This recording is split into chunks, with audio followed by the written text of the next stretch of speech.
दोस्तों, कैसे हो आप सभी। स्वागत है आपका सुजाता राहुल ब्लॉग में। तो दोस्तों, हरतालिका तीज की आप सभी को बहुत बहुत शुभकामनाएं। तो अभी बस पूजा स्टार्ट होने वाली है और पंडित जी का इंतज़ार हो रहा है। पंडित जी आने ही वाले हैं। मम्मी पूजा की तैयारी कर रही हैं।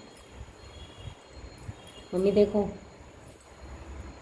क्योंकि आज मम्मी का व्रत है, पानी भी नहीं पीना है। तो बस अभी थोड़ी देर में पूजा स्टार्ट होने वाली है। पंडित जी आएंगे। ये देखिए पूजा की तैयारियां सब मम्मी कर रही हैं। ये देखिए भोले बाबा की आरती के लिए थाली तैयार हो गई है। तो बस अभी पंडित जी का इंतज़ार हो रहा था कि वो आए और मतलब पूजा आगे बढ़े।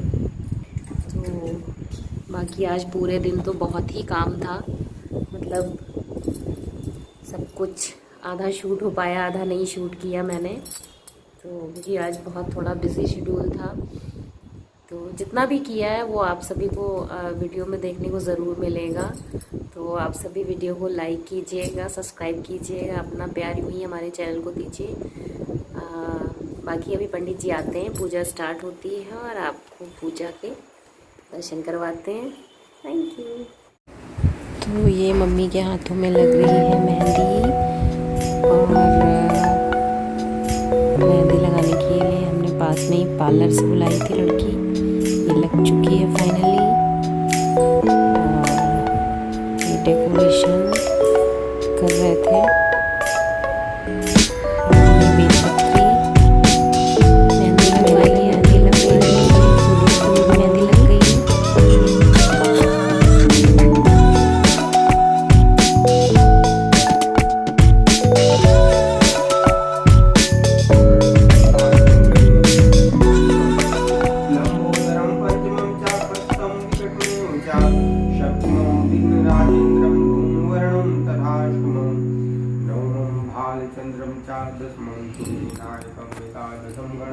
द्वादशं तु गजाननं द्वादशैतानि नामानि त्रिसन्ध्यं या पठन्नरानाचा विघ्नभयं तस्य सर्वसिद्धिकरं परं विद्यार्थी लभते विद्यां धनार्थी लभते धनं पुत्रार्थी लभते पुत्रान् मोक्षार्थी।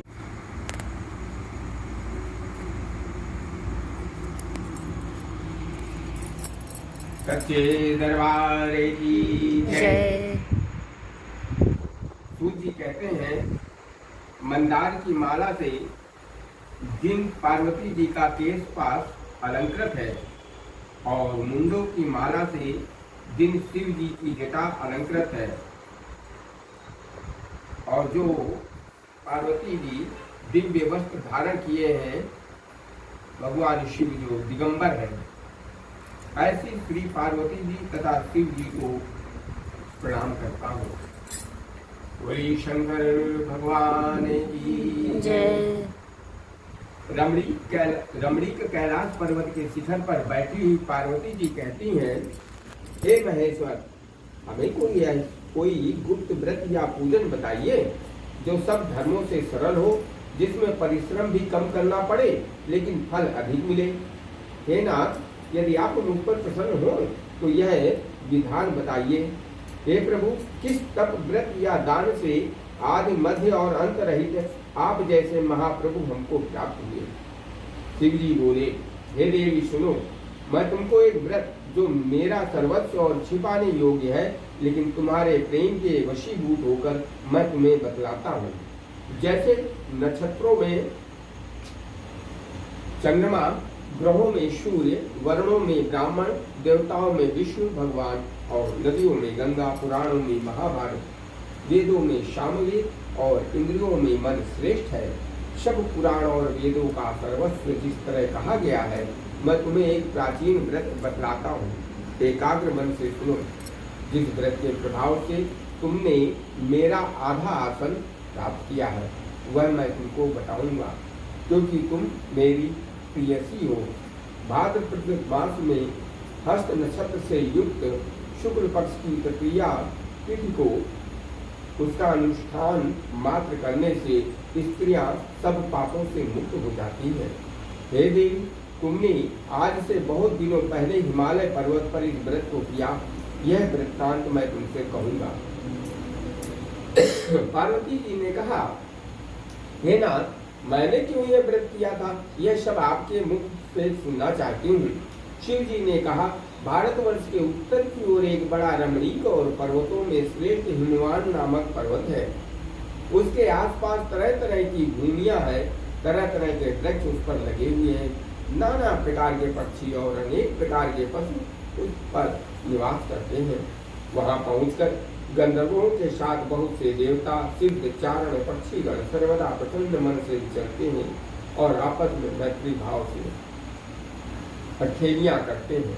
वहां पहुंचकर गंधर्व गाते हैं, अप्सराएं नाचती हैं। उस पर्वत राज के कितने ही शिखर ऐसे हैं कि जिनमें स्फटिक, रत्न, वैदूर्य मणि आदि की खाने भरी हैं। यह पर्वत ऊंचा तो इतना है कि मित्र के घर की तरह समझकर आकाश का भी स्पर्श किए रहता है। इसके समस्त शिखर सदैव बर्फ से आच्छादित, हिम से आच्छादित रहते हैं और गंगा जल की ध्वनि सदा सुनाई देती रहती है, कल कल की आवाज। हे पार्वती, तुमने बाल्यकाल में उसी पर्वत पर तपस्या की थी। 12 वर्ष तक तुम उल्टी टंकर केवल धुआं पीकर रही, 64 वर्ष तक सूखे पत्ते खाकर रही। माघ मास में तुम जल में बैठी रहती और वैशाख की दोपहरिया में पंचाग्नि तापती थी। रावण के महीने में जल बरसता तो तुम भूखी प्यासी रहकर मैदान में बैठी रहती थी। तुम्हारे पिता इस तरह के कष्ट सहन को देखकर बड़े दुखी हुए। वे चिंता में पड़ गए कि मैं अपनी कन्या किसको दूं। उसी समय नारद जी वहां आ पहुंचे। मुनि श्रेष्ठ नारद जी उस समय तुम्हें देखने गए थे। नारद जी को देखकर गिरि ने अर्घ, पाद्य, आसन आदि देकर उनकी पूजा की और गिरिराज से कहा गिरिराज ने नारद से कहा, हे स्वामी, आप किस लिए आए हैं, किस लिए पधारे हैं? मेरा वो भाग्य है, आपका आगमन मेरे लिए अत्यंत शुभ है। नारद जी ने कहा, हे पर्वतराज सुनो, मैं भगवान विष्णु का भेजा हुआ आपके पास आया हूँ। आपको चाहिए कि ये कन्या रत्न किसी योग्य वर को दे। भगवान विष्णु के समान योग्य वर ब्रह्मा, इंद्र और शिव में से कोई नहीं है। इसलिए मैं यही कहूँगा, आप अपनी कन्या भगवान विष्णु को ही दें। भगवान ने कहा, भगवान विष्णु स्वयं मेरी कन्या ले रहे हैं और आप ये संदेश लेकर आए हैं, तो मैं उन्हें अपनी कन्या दूंगा। हिमवान की इतनी बात सुनकर मुनिराज नारद आकाश में विलीन हो गए। वे पीताम्बर, शंख, चक्र और गदाधारी भगवान विष्णु के पास पहुँचे। वहाँ हाथ जोड़कर नारद जी ने भगवान विष्णु से कहा, हे देव सुनिए, मैंने आपका विवाह पक्का करा दिया है। उधर हिमवान ने पार्वती के पास जाकर कहा, हे पुत्री, मैंने तुम्हें भगवान विष्णु को दे डाला है। तब पिता की बात सुनकर तुम बिना उत्तर दिए ही अपनी सखी के घर चली गई और वहां दुखी होकर जमीन पर गिर पड़ी और विलाप करने लगी। तुमको इस तरह विलाप करते देख एक सखी ने पूछा, पास आकर के कहा, देवी तुम इतनी दुखी क्यों हो, इसका कारण बताओ। तुम्हारी जो कुछ इच्छा होगी मैं यथाशक्ति उसको पूरा करने की चेष्टा करूंगी, इसमें कोई संशय नहीं है। पार्वती बोली, मेरी जो कुछ अभिलाषा है उसे तुम लोग प्रेम पूर्वक सुनो। मैं एकमात्र शिव जी को अपना पति बनाना चाहती हूँ, इसमें कुछ भी संशय नहीं है। मेरे इस विचार को पिताजी ने ठुकरा दिया है, इससे मैं अपने शरीर को त्याग दूंगी।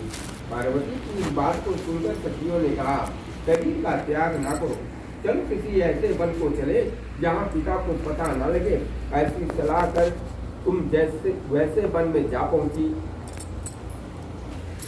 एक घने जंगल में जा पहुंची और इधर उधर विहार करने लगी। उधर तुम्हारे पिता घर घर तुम्हें खोजने लगे। दूतों द्वारा भी खबर लेने लगे कि कौन देवता या किन्नर मेरी पुत्री को हर ले गया। सभी जगह ढूंढवाया। उन्होंने मन ही मन कहा, मैं नारद जी के आगे प्रतिज्ञा कर चुका हूँ कि अपनी पुत्री भगवान विष्णु को दूंगा। अब अपनी प्रतिज्ञा कैसे पूरी करेंगे, ऐसा सोचते सोचते हिमवान मूर्छित हो गए। गिरिराज को मूर्छित देखकर सब लोग हाहाकार करते हुए दौड़ पड़े। जब होश हुआ तो सब पूछने लगे, गिरिराज आप अपनी मूर्छा का कारण बताइए। हनुमान ने कहा, आप लोग मेरे दुख का कारण सुने। ना मालूम कौन मेरी कन्या को हर ले गया, या किसी सांप ने काट लिया या सिंह खा गया। मेरी बेटी का कुछ पता नहीं। उसी दुष्ट ने मेरी पुत्री को मार डाला। ऐसा कहकर वायु के झोंके की तरह कांपते हुए वृक्ष के समान हिलने लगे दुख की अवस्था में। इसके बाद हिमवंत में वन खोदने निकले। वह वन भी, जिस वन में तुम थी, वह वन भी सिंह भालू हिंसक जंतुओं से बड़ा भयानक हो रहा था। तुम भी अपनी सखियों के साथ उस भयानक वन में चलती चलती एक ऐसी जगह जा पहुंची जहां एक नदी बह रही थी। उसके रमणीक तट पर एक बड़ी सी कंदरा थी। तुमने उसी कंदरा में आश्रम बना लिया और मेरी एक बालुकामयी प्रतिमा बनाकर अपनी सखियों के साथ निराहार रहकर मेरी आराधना करने लगी।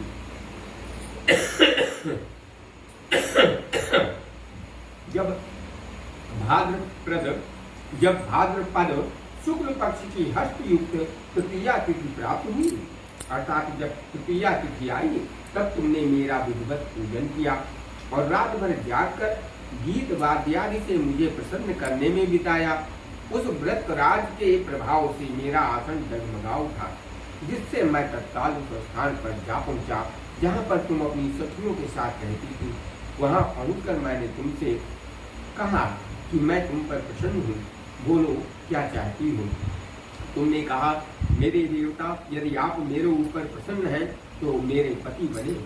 मेरे तथास्तु कहकर कैलाश पर्वत पर वापस आने पर तुमने वह प्रतिमा नदी में प्रवाहित कर दी और सखियों के साथ उस महाव्रत का पारण किया। हिमवान भी तब तक उस वन में तुम्हें खोजते हुए आ पहुंचे। चारों दिशाओं में तुम्हारी खोज करते करते वे व्याकुल हो चुके थे, इसलिए तुम्हारे आश्रम के समीप पहुंचते ही गिर पड़े। थोड़ी देर बाद उन्होंने नदी के तट पर दो कन्याएं देखी। देखते ही उन्होंने तुम्हें छाती से लगा लिया और विलक कर रोने लगे। फिर पूछा, पुत्री, तुम सिंह व्याघ्र आदि जंतुओं से भरे इस वन में क्यों आ पहुंची? पार्वती ने उत्तर दिया, पिताजी, मैंने पहले ही अपने आप को सिंह जी के हाथों सौंप दिया था। आपने मेरी बात टाल दी, इससे मैं वहां से चली आई। हनुमान ने संतावना देते हुए कहा, हे पुत्री, तुम्हारी इच्छा के विरुद्ध कुछ भी नहीं करूंगा। तुम्हें अपने साथ ले घर आए और मेरे साथ तुम्हारा विवाह कर दिया। इसी से तुमने मेरा अर्धासन पाया है। तब से आज तक किसी के सामने मुझे ये व्रत प्रकट करने का अवसर नहीं प्राप्त हुआ।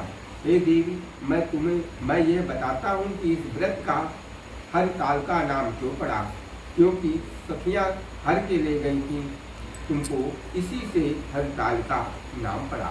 पार्वती जी ने कहा, हे प्रभु, आपने नाम तो बताया, अब विधि भी बताए, इसका क्या पुण्य है, क्या फल है, यह व्रत कौन करे।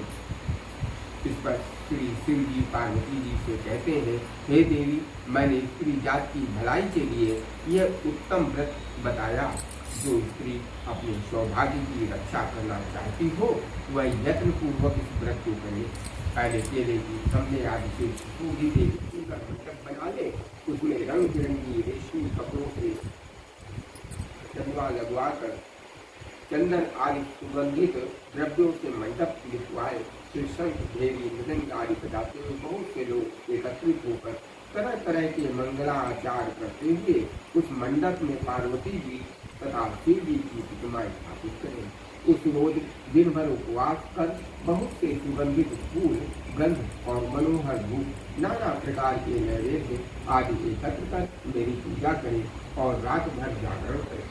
ऊपर जो वस्तुएं खिलाई गई थी उसकी अतिरिक्त नारियल, सुपारी, जमीरी, नींबू, लौंग, अनार, नारंगी आदि आदि जो फल प्राप्त हो सके उन्हें इकट्ठा कर दें। उस ऋतु में जो फल तथा फूल मिल सके विशेष रूप से रखें। इसके बाद धूप दीपादि से पूजन कर प्रार्थना करें।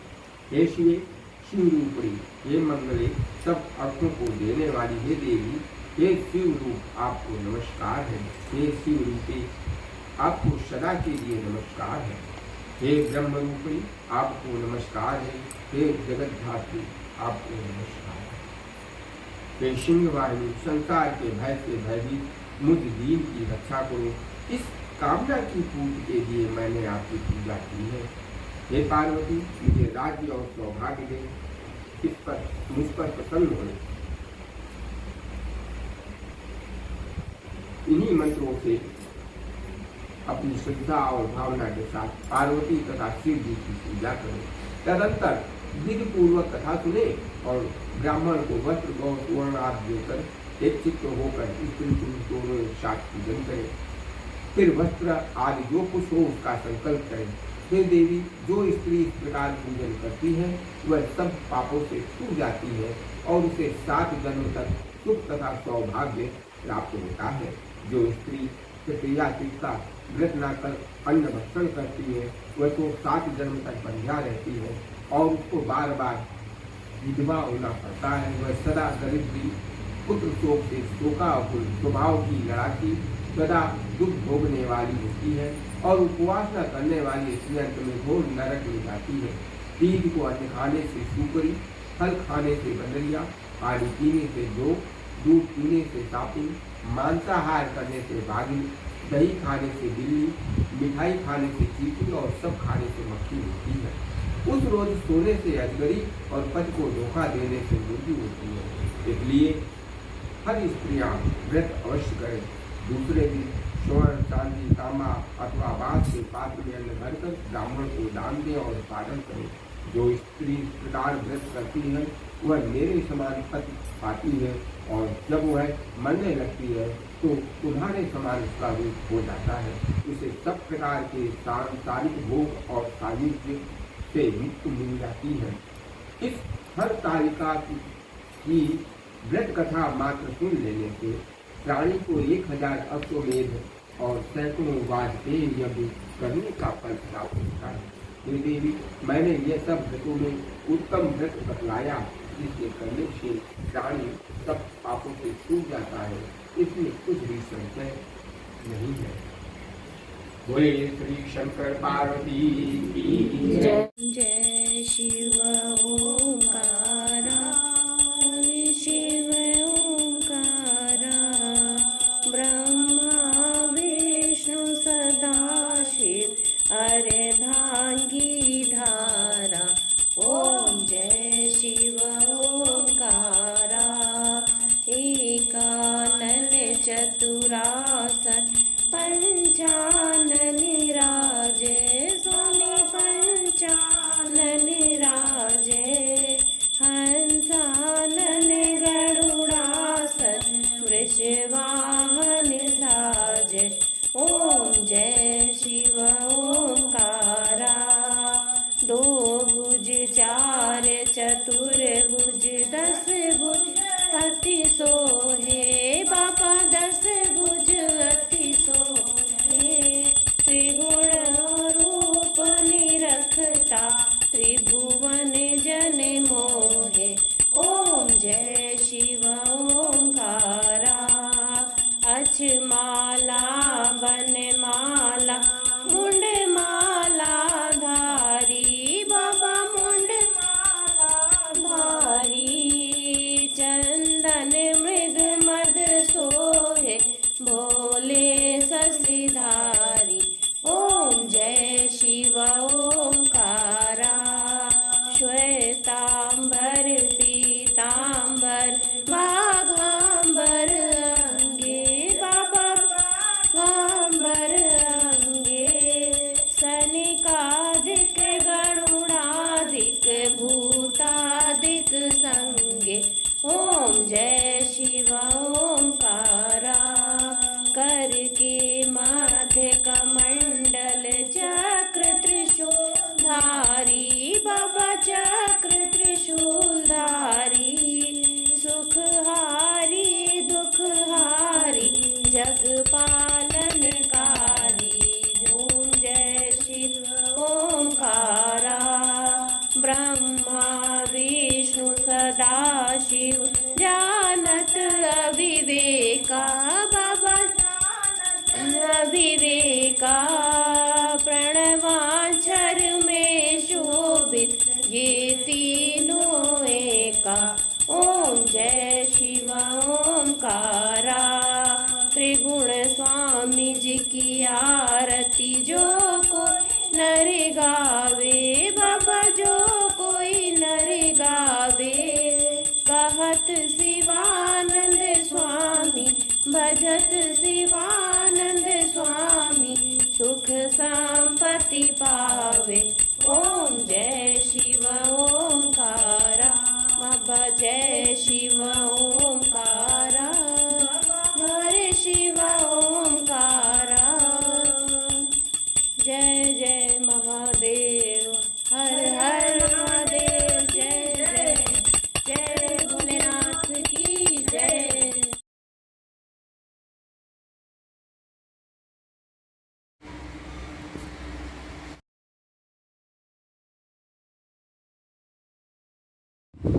मॉर्निंग, नमस्ते, सत श्री अकाल। कैसे हो आप सभी? तो दोस्तों सुबह के 4 बजे आरती हो गई है। बस आरती करके हम बैठे थे, आप भी देखिए।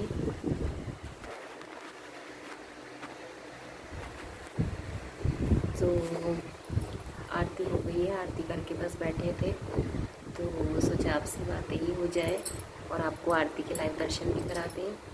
तो देखिए कल मैंने मेहंदी लगाई थी ऐसी। काम बहुत था इसलिए ज़्यादा नहीं रची। तो दोस्तों आप सभी को हमारी हरतालिका तीज की पूजा कैसी लगी और कैसा लगा सब कुछ आप प्लीज़ ज़रूर बताइएगा। हमारे चैनल को लाइक कीजिएगा, सब्सक्राइब कीजिएगा और यूँ ही अपना प्यार दीजिए दोस्तों। अगर आपको वीडियो अच्छा लगा है तो प्लीज़ एक लाइक ज़रूर कीजिएगा। अब मिलते हैं आपसे नेक्स्ट वीडियो में, तब तक के लिए बाय।